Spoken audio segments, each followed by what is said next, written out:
What's going on, YouTube? We back at it, man. I'm gonna do this right now because it's fresh on my mind.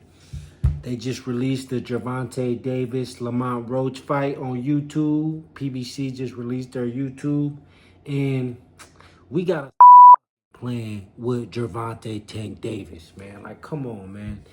We glorifying this fight because he is the third person out of 31 to make it to the final bell, man. That's the bottom line. Like, I rewatched the fight 3 different times and nobody won. Like, nobody won that fight. I felt like that fight was clearly a draw. Like, it was a tremendous fight, back and forth action. But I felt like nobody won the fucking fight. Lamont Roach just made it to the end. So, we getting credit for that. Like, they're saying the same shit about Berlanga. When Berlanga fucking made it to the end with fucking Canelo, it was, whoop de whoop whoop whoop. This ain't no difference. The only thing is he put up a tougher fight, but Lamont Roach did not win that fight. Gervonta Davis came in as a champion, and he did not lose his belt that night. Was there a clear winner? No, I felt like there was no clear winner. But you got to let the champion keep the belt, man. Like, come on, man. They really got to stop playing with Gervonta Davis. And this is why we have to give credit to so much, though, for like a Floyd Mayweather. Because every time it was time to show up, for the most part, Floyd Mayweather had 100% performance, And in this case, I felt like Gervonta did not have the best performance of his career. He didn't. He clearly had trouble in the corner. They were arguing in the corner, which never happens. I've known Calvin Ford and Gervonta Tank Davis as they were kids. I know Lamont Roach as well. Like, we all came up in the same amateur program, and they both dogs, But Calvin's always been the head guy in that corner. And every time, when you're sitting in the corner and there's a person right in front of you, it's always been Calvin Ford. Has Barry Hunter been involved? Yeah. But for the most part, if you go look back at 95% of Gervonta Tank Davis fights, Calvin Ford's there. So there was already some riffraff going into the fight because of whatever situation that's happened out there. But, man, stop the bullshit, man. Nobody won that fight, and the unofficial scorecards had Tank up 1 round.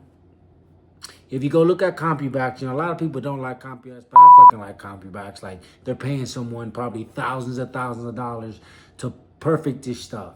And it has a dollar to deal with the fight. So, out of all the total punches landed, Roach 112, Tank 103. But when you're judging up a round, it's always by aggression, power punches, and who's dictating the fight. Okay? So in a lot of those rounds, Tank Davis landed the more power punches. Out of all the power punches, all right, Tank won 1, 2, 3, 4, 5, 6, 7. He won 7 rounds out of power punches. Was at 1 was tied. 2 were tied. So he won 7. 2 were tied.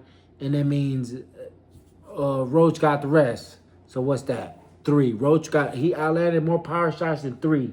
And then the one bullshit round, which everyone is complaining because he did take a knee, but guess what? When you're selling out arenas back to back to back to back to back, and you headlining pay-per-views back to back to back to back to back, if you want a timeout, man, they gonna give it to you, man. I don't write the rules, Just like when a lot of star players, they want a call, they gonna get it. Was he hurt? No. Was he in trouble? No. The man needed a 2-second break, and he got it. It is what it is. But that you can't win the fight off of that. Like I said, man, the fight was a draw, and Lamont Roach got picked. The bottom line is Tank was like, who do I want to fight? And they picked Lamont Roach. And because Lamont Roach made it to the 12th round, didn't get knocked out because he was a small guy moving up, and he put up a great fight, he's getting a whole lot of credit. But should he be moving around here like he's some type of big superstar? Absolutely not. You know, recently, Gary Russell, and I said this a while ago. I said this after Gary Russell fight. I said the perfect fight to make right now is Gary Russell and Lamont Roach for Lamont Roach's 130-pound belt. But today, Lamont Roach gonna say what I look like fighting a guy who's coming off a 3.5-year layoff. I'd rather fight your brother. But the brother fight at 140, bro. Like, you're not fight. You only got one fight at 135, and you made it the distance. You'll have no wins at 135. Why would they give you a title shot at 140? And realistically, like I said, you are not an A-side guy. Tank picked you, bro. He did. That's just how it goes. Tank is clearly the superstar. He could have fought whoever he wanted.